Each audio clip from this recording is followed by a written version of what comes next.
It is the year 66, barely 30 years after the death of Christ.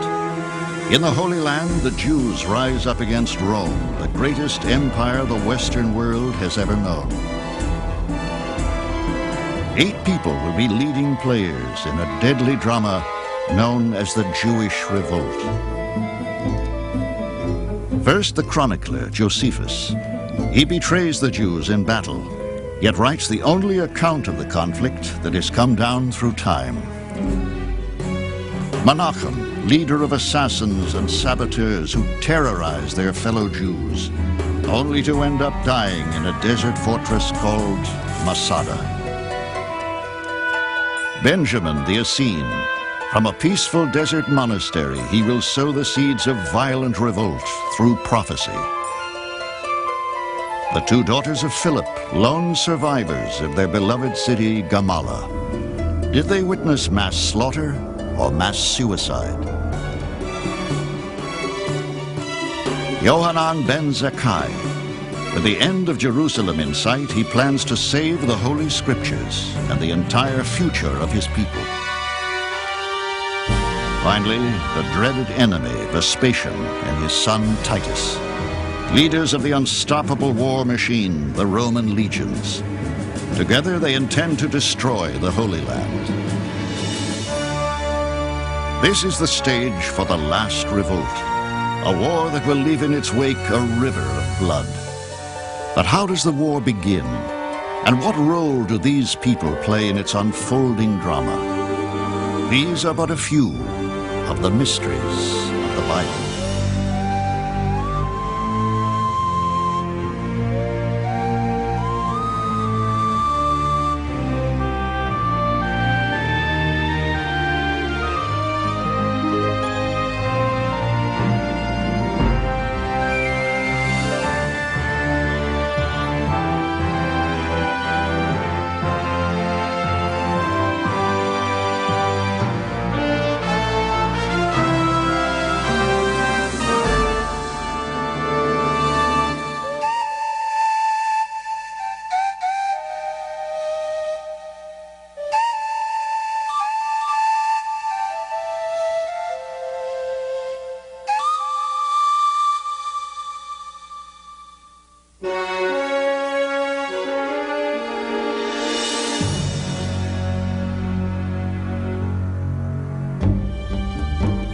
This is a story of oppression and rebellion, a story of struggle and despair, and ultimately, of spiritual triumph.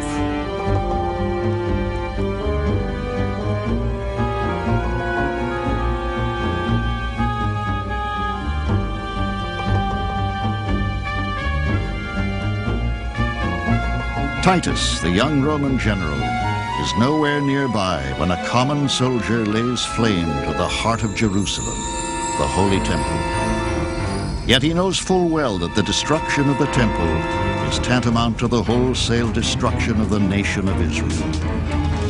In the instant of its torching, both Jewish warrior and Roman soldier freeze in momentary paralysis. All know that history must change its course here. But who will survive this cataclysm, and how? And who is responsible for the revolt's beginning? 60 years before the birth of Christ, the Romans have conquered the Holy Land. Their occupation meets constant Jewish resistance. But it would be years before a full-fledged revolt erupts. An ordinary man, known simply as Benjamin, son of Joseph, begins a 4,000-foot descent to the lowest spot on earth, the Dead Sea. He leaves behind the wickedness and corruption of Jerusalem for the purifying heat of the desert. There he will join an isolated sect called the Essenes, and there he will foment revolt. Here on desolate cliffs overlooking the Dead Sea, the Essenes have built a self-sustaining monastery known as Qumran. Though secretive and strict, they devote themselves to pure and simple living.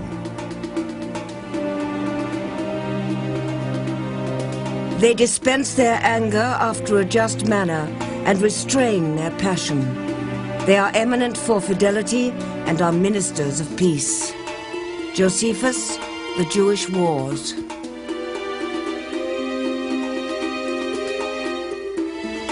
But are the Essenes the pacifists they are made out to be?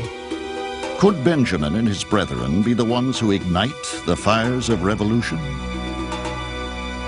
For some reason, there's a kind of false picture around that the Essenes, this group of sectarians who were devoted to healing and to brotherly love and all this, were somehow pacifists.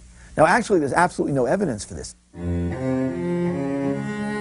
Scholars now believe that Essenes like Benjamin may have convinced their fellow Jews to rise up against the Roman Empire.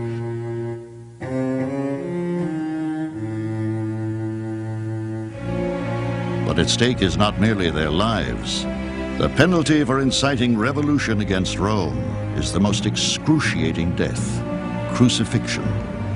3 days of lingering agony nailed to a cross before finally being overcome by death.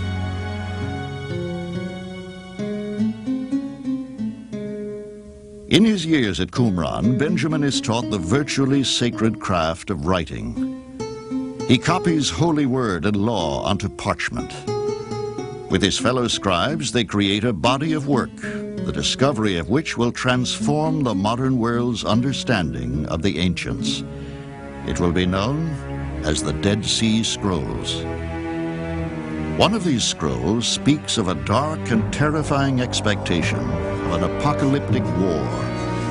It tells of a decisive battle that will be fought between two groups, the sons of light and the sons of darkness. But are these descriptive terms a secret code for a plan for the revolt? The sons of darkness are described in terms that clearly make them out to be Romans. And the sons of light are clearly the community, the worshiping community and its adherents. So they themselves anticipated a time when there was going to be this great messianic struggle between the good guys and the bad guys being Rome and the good guys being them and their supporters. Does Benjamin the Essene, who practices peace but prophesies war, actually ignite the revolt? Some are sharply divided on this question. What we have to realize is that anti-Roman sentiment continued to be cultivated in the Dead Sea Scrolls group. They continued to describe and preach, basically, war and revolution against Rome. So we have to assume that they must have been involved in it. The community itself, within itself, had plenty of vigorous military imagination. And they wrote the war scroll, among other things, about the final battle, the Battle of Armageddon at the end of history. And they knew a lot about warfare, and they seemed to be very enthusiastic to fight this battle, but there is no relationship, in fact, that we know about, between them and the zealots who are fighting the war. As the Roman general Titus leads his legions across the dusty landscape toward Jerusalem, he first undertakes an arduous detour to destroy Benjamin and the Essenes at Qumran. But scholars cannot explain why the Romans attacked them if they were as peaceful as history has made them out to be. The Romans, on their way up to Jerusalem, when they were about to besiege it, took the time and the trouble to go down to the monastery at Qumran and to knock it over so that it finished life during the period of the revolt. Why did they do it? We don't know. We don't know whether there's enough revolutionary activity there that made them do it or whether it was just a part of a mopping up exercise. The role of Benjamin and his fellow Essenes in the Jewish revolt may remain a puzzle forever. But of even greater mystery is their impassioned expectation of one who would one day come to lead them to salvation and redemption. He will be known as the Messiah. Flourishing here in Qumran, messianic fervor would grip the people of Israel. The people's expectation of a Messiah poses a dire threat to Vespasian and Titus. The single most important criterion for the awaited one is that he deliver Israel from all oppressors. Specifically, the Messiah is to crush Vespasian, Titus, and imperial Rome itself. Throughout Roman occupation, many Jewish leaders claim identity as the Messiah, but most would simply pass from history. Then, 35 years before the revolt, one man in particular is referred to by that term. His name, Jesus of Nazareth. His life will inspire millions of followers. But did he also inspire revolution? Jesus is seen by the Romans and by these powerful Jews as someone who would undo the system, whose, if you follow this path, it'll lead to the overthrow of Roman rule. And it's that charge that he's crucified on. Crucifixion is the most severe form of execution, typically meted out to rebels. But why the Romans crucified Jesus is a question that still plagues scholars to this day. Periodically, the Roman emperors kicked the philosophers out of Rome who were criticizing too much and too deeply.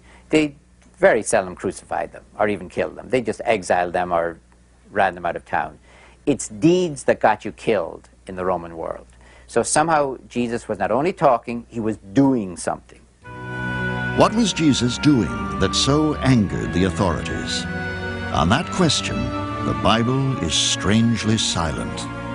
And it's one that's very hard to answer from the sources that we have available, because those sources have no interest in that question. They simply see this as an act of God, as a plan of God, and aren't interested in what might have motivated the Romans. In trying to overthrow Roman rule, Jewish freedom fighters, most of whom are known as zealots, will be crucified by the thousands. But the spirit of revolution has gripped the nation. Nothing will quell the people's hunger for freedom.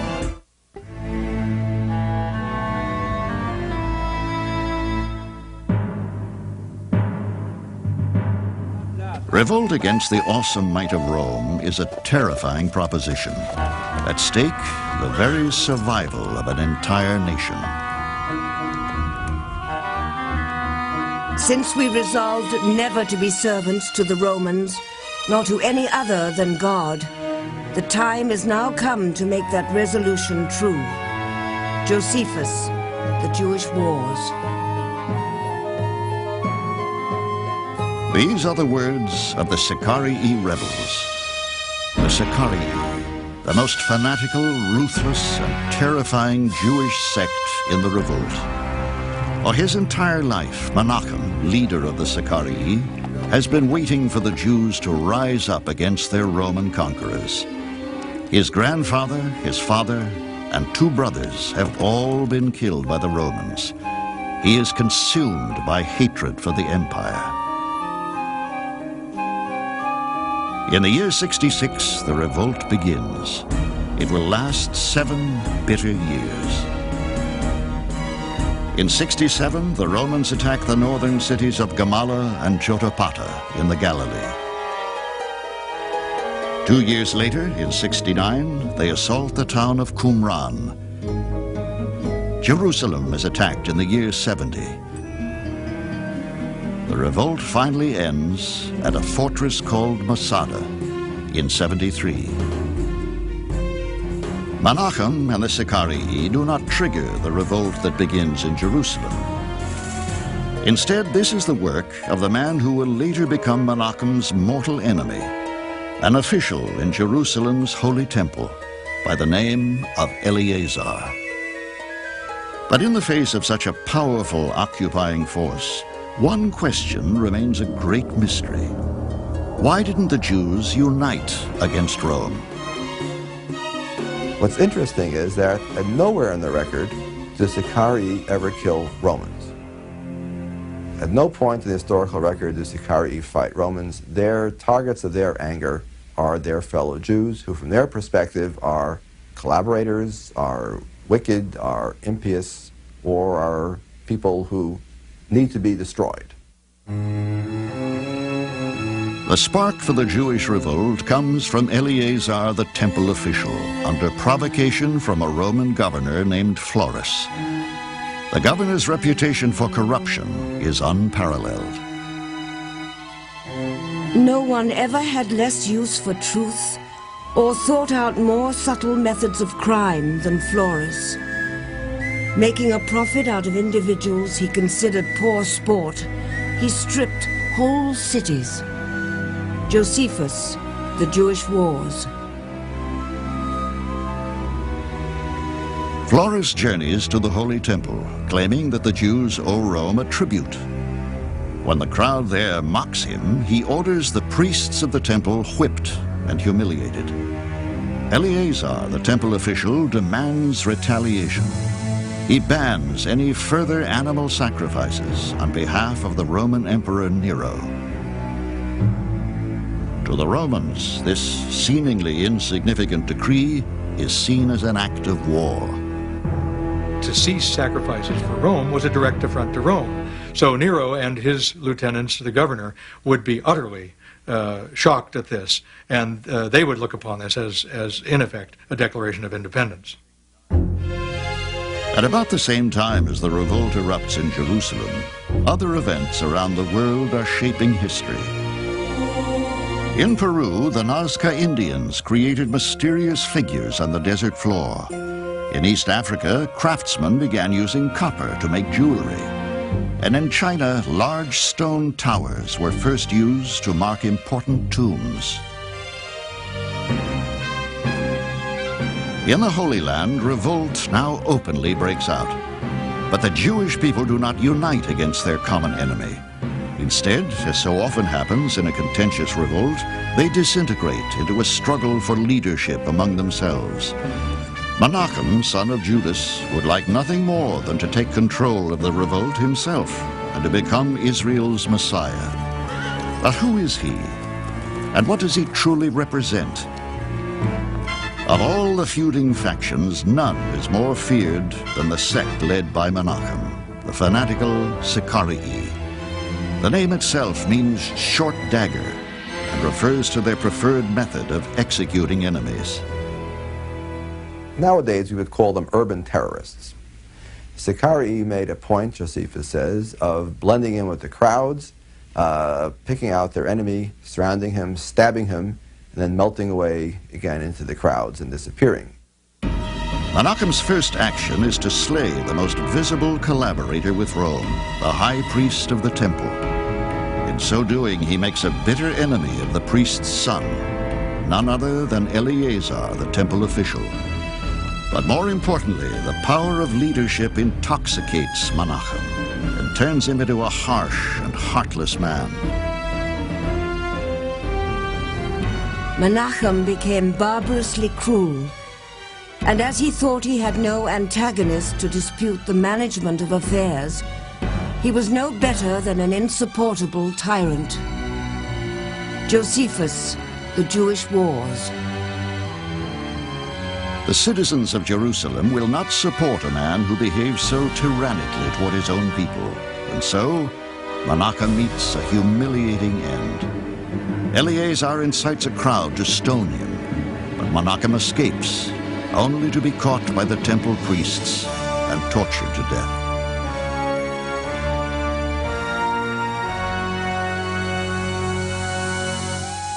Now, without a leader, and only weeks into the revolt, the remainder of the Sicarii turn their backs on the struggle. They desert the city for the fortress of Masada. Their reason, however, has long been a mystery. One possibility is that they were disillusioned, that they felt rejected by the Jerusalemites in the popular revolt. They tried to lead and the people didn't appreciate their leadership. Another possibility is that they maybe got some special revelation. After all, these were intellectuals and probably visionaries, lawyers. And another possibility is that maybe it's simply sour grapes. Ultimately, in the year 73, the forces of General Titus take the Sicarii at Masada, but not alive. The night before the Roman legions stormed the hilltop fortress in what would surely have been a complete slaughter, the the Sicarii decide to take their own lives. In so doing, they deny Titus true victory. Though many today admire the Sicarii for their martyrdom, there are those who view them with suspicion. Our admiration for these fighters who are willing to take their own lives rather than to surrender to the Romans, our admiration should be tempered, at least somewhat, by the fact that these Sicarii apparently had spent the entire years of the war holed up in Masada, doing absolutely nothing to contribute to the war effort. Josephus has not a single story wherein the people of Masada come to the aid of their brethren in Jerusalem. Today, some scholars even believe that the revolt should never have been fought. Jewish sources do not admire the revolt. These people were fighting a war which they didn't have to fight. A war which was irrelevant to the ultimate survival of the people. At the start of the revolt, the temple priests retain a tenuous hold on leadership. But they know that Emperor Nero will soon muster his indomitable military muscle against their tiny country. They appoint an aristocratic young man to shore up Jewish defenses in the north, in the Galilee. His name is Josephus. Their selection has repercussions that will resonate through time.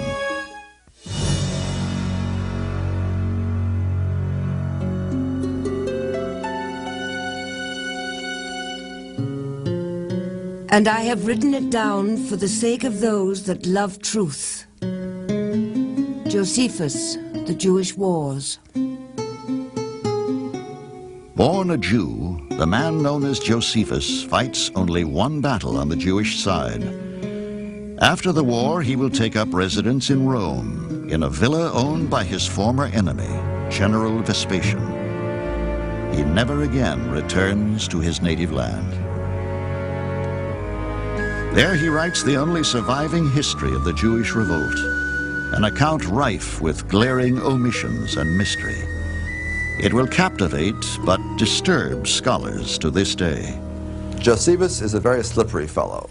You would not want to buy a used chariot from him. He is a man who clearly looks out for himself under all situations and is capable of not telling the truth or not telling the whole truth when it doesn't suit him.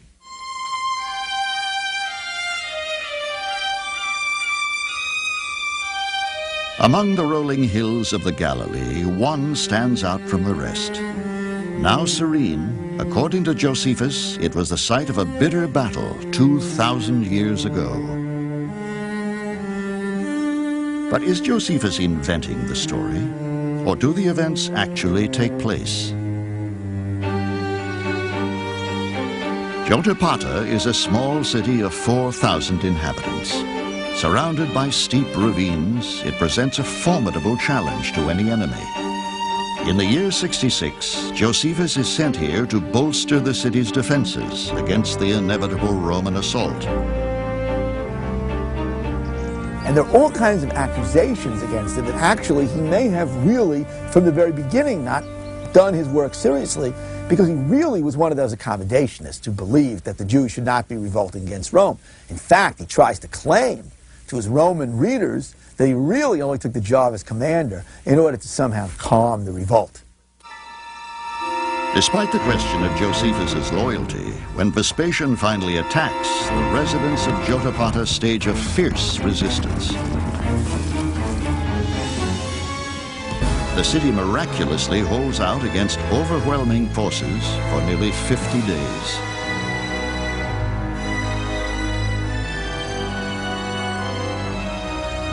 But Vespasian's legions finally penetrate Jotapata.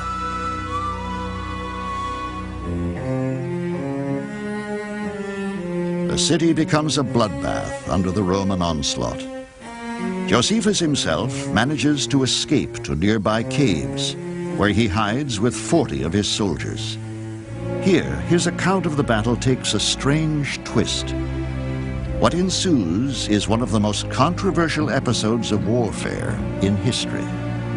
The soldiers argue that it is preferable to take their own lives rather than give themselves up to the Romans. Josephus knows that it's an unforgivable sin for a Jew to commit suicide. So he works out a cunning solution. The soldiers will draw lots to kill each other. Finally, only one man will be left alive. He alone will have to take his own life. He whom the lot falls to first, let him be killed by him that hath the second lot. For it would be unfair if when the rest are gone, somebody should repent and save himself. Josephus, The Jewish Wars. Josephus convinces his fellow soldiers that no one should escape alive. Yet this is exactly what he will do. Is it the act of a betrayer?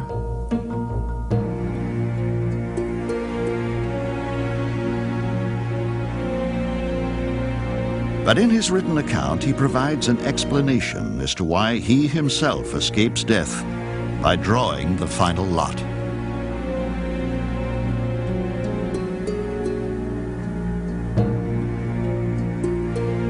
He claims it is divine intervention that saves him. God, he states, wishes for him to live. But scholars now believe that he secretly manipulated the drawing of the lots, in effect, cheating his soldiers out of their lives. The mystery is, which is the lie? And why does this account so strongly echo the suicide of the Sicarii? The question of the Jews' suicide pacts is another one of these things that makes Josephus an enigma to us. The fact that his portrayal of his own situation in Jotapata is so similar to that of the daggermen, the Sicarii on Masada, makes us wonder whether it's Josephus' own construction or whether it's something he's getting from one of these pacts and then reading back into his own situation. Despite his conflicting accounts, Josephus's open confession gives him credibility among some scholars today.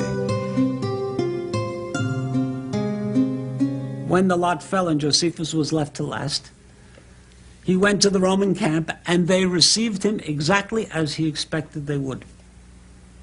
He's frank, unapologetic, and straight out open about it.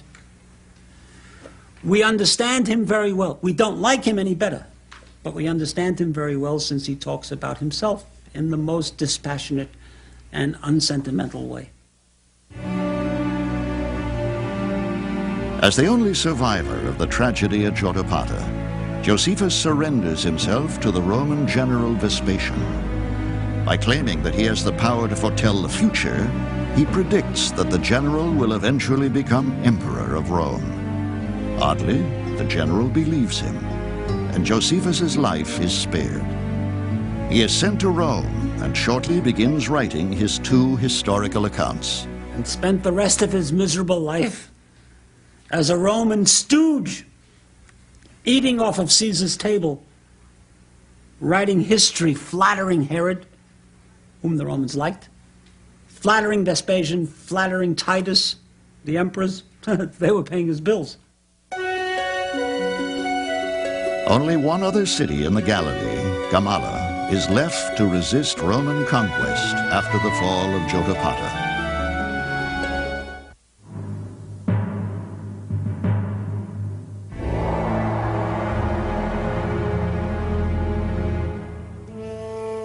They lay concealed from the sight of the Romans, who otherwise spared not so much as the infants. Josephus, The Jewish Wars.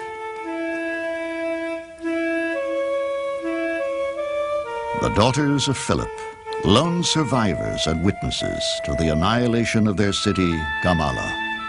Once more, scholars are indebted to the Jewish historian Josephus for the only account of the battle. But again, is he inventing the story?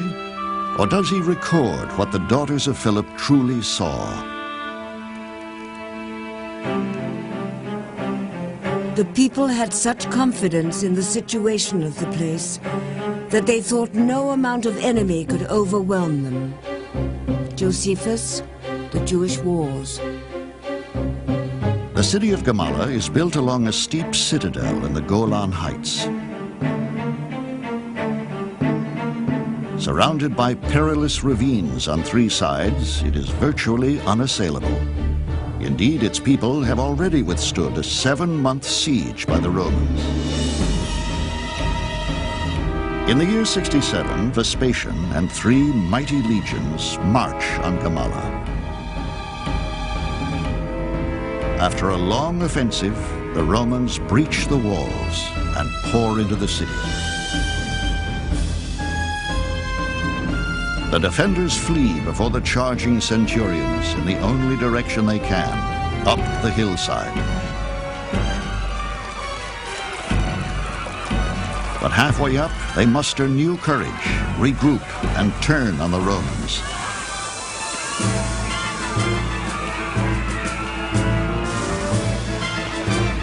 Vespasian and his men are surprised by the move.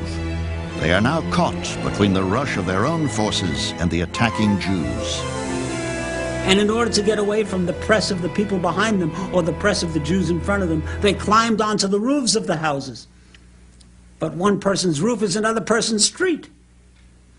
And none of this could take the weight of soldiers on them, and a house fell down under the weight, and as it fell down, it pushed the house underneath it down, and pretty soon the entire city was crashing down the hill, down to the bottom of the ravines, and taking thousands of Roman soldiers with them. Suffering terrible casualties, Vespasian retreats. But respite for the few survivors of the city, including the daughters of Philip, is short-lived. The Romans lay siege to the town for another month, and then attack again, this time with renewed vengeance. Once more the townsfolk flee up the hill. Masses of humanity swarm to the summit. Still the Romans come.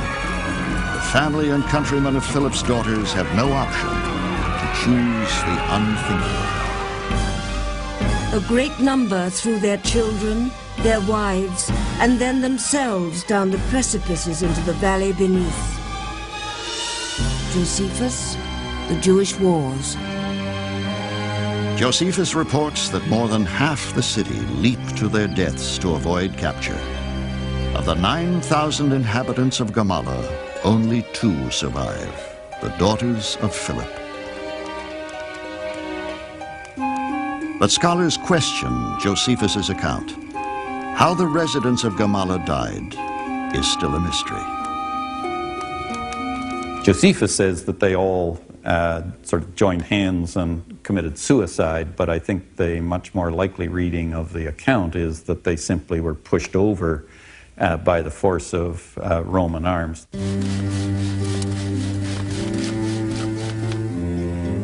Nevertheless, archaeology confirms much of what Josephus has written about both Gamala and Jotapata.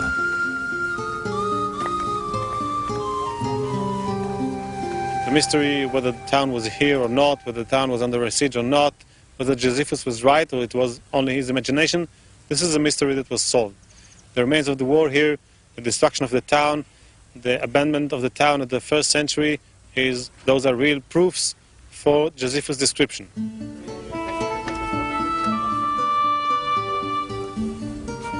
But despite the archaeological evidence, some mysteries remain unresolved. The stones themselves tell us that there was a war here, that there was a battle here. They don't tell us why there was a battle here. They don't tell us why the people decided to rebel. They don't tell us the kinds of conversations people had with one another. They don't really tell us what Josephus did.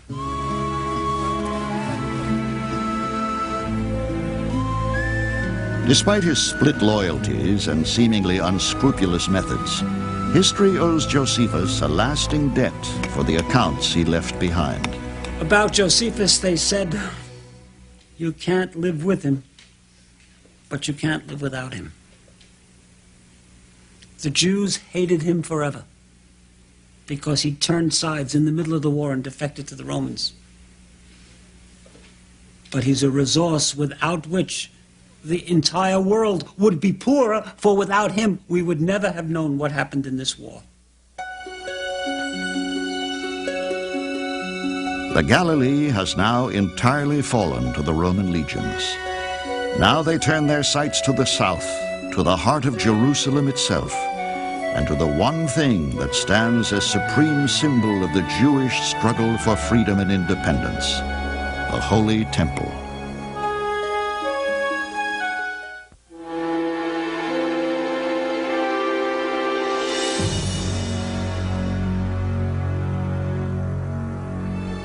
From his modest home near the temple in Jerusalem, Rabbi Yohanan ben Zakkai watches with growing dismay as the city slowly starves. In the year 70, the Roman general Titus and an army 80,000 strong encircle the city and strangle it. For 6 months, food supplies dwindle to almost nothing. When ben Zakkai sees men boiling straw and drinking the broth, he realizes that the city is doomed. He must escape. But how? And if the Jews lose their capital and their holy temple, what will become of their faith and their nation?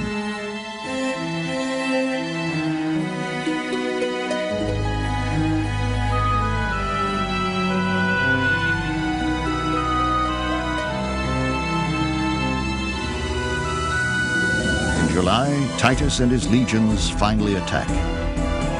They quickly scale the outer walls of the city and march to the very precinct of the Holy Temple.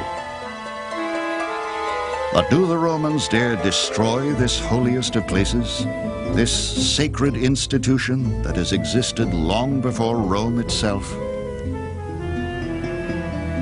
Titus calls a council to decide. Some advised burning the temple outright. Others, only if the Jews will not surrender. According to the writings of Josephus, Titus resolves to inflict Rome's will only upon the people and not on their hallowed temple. Whether Josephus' account is true remains a mystery.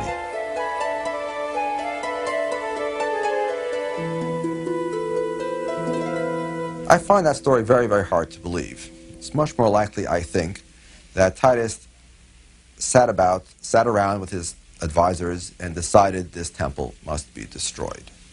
I think he came to the realization that if the temple is allowed to remain, the Jews will continue to be a problem. Scholars may never know what Titus really decided to do. They know only that in the Roman attack, a common centurion picks up a burning torch and with it alters the course of history. As the flames spread, the temple is plunged into chaos. Jewish warriors cry out in anguish. In the midst of the battle, and without any regard for their own safety, they frantically struggle to extinguish the blaze. But water is scarce, and the wooden beams of the temple are dry. No one can stop the inferno, nor the Romans as they lay waste to the entire structure.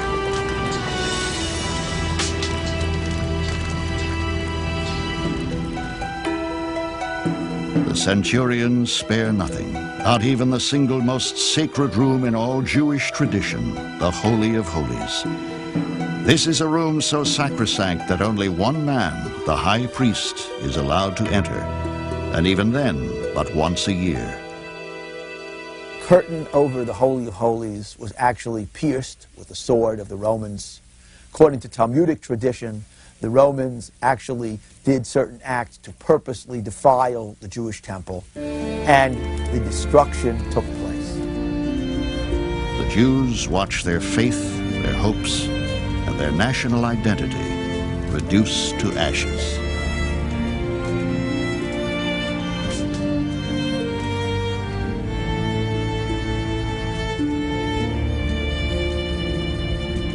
Thousands upon thousands of Jews were killed. Thousands upon thousands of Jews were taken as captives and sold into slavery. The city of Jerusalem was destroyed. Numerous people who survived lost their livelihood. This was a major traumatic event. The people had a land that was their own, centered in a capital that was their own, centered in a religious center, the temple that was their own. And now that was all destroyed by the Roman armies. what in the world could happen to this people without this center. There were just scattered pieces, and it wasn't clear how those pieces would be put together.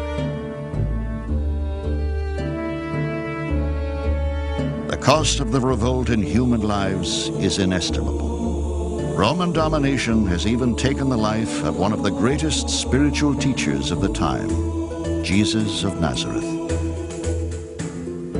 But for the Romans, the conquest of the Jews is marked by widespread celebration. The empire issues a new coin depicting their triumph, and Titus erects his famous Victory Arch in Rome. Jerusalem is rendered uninhabitable. It lies in ruin. All that remains are several Roman fortresses and a single courtyard wall of the Holy Temple, known and venerated today as the Western Wall. At the height of the war, one man alone manages to avoid battle and preserve Jewish tradition for all time. He is the learned rabbi, Yohanan ben Zakkai. But is he merely a beloved figure of legend, or did he actually exist? Reports of his actions come only from accounts written centuries later. It will never be known whether they are true or not, but they tell of the man who realizes that Jerusalem is doomed and that his nation is in peril. Ben Zakkai decides that he must preserve a copy of the Holy Scriptures from the temple. Tightly clutching the sacred scrolls of the law to his robes, he instructs his disciples to seal him in a coffin and bear him to the city gate. A guard there threatens to pierce the coffin with his sword, but a disciple manages to prevent him from desecrating what he says is the body of his beloved teacher. The guard allows them to pass. Once outside, Ben Zakkai contacts the Roman general and flatters him with praise, calling him a future emperor. The ploy works.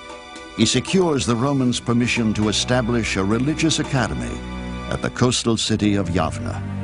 In time, he produces the most important single work in all Judaism. Along with other rabbis, his efforts at the academy result in nothing less than the consolidation of the 39 holy books of the Hebrew Bible, known today as the Old Testament. The Jews would now have a document that would enshrine and preserve their faith, a document that would take the place of the Holy Temple itself, for the temple would never rise again. The temple represents a piety, a religiosity, a way of life that was old, the way of the past.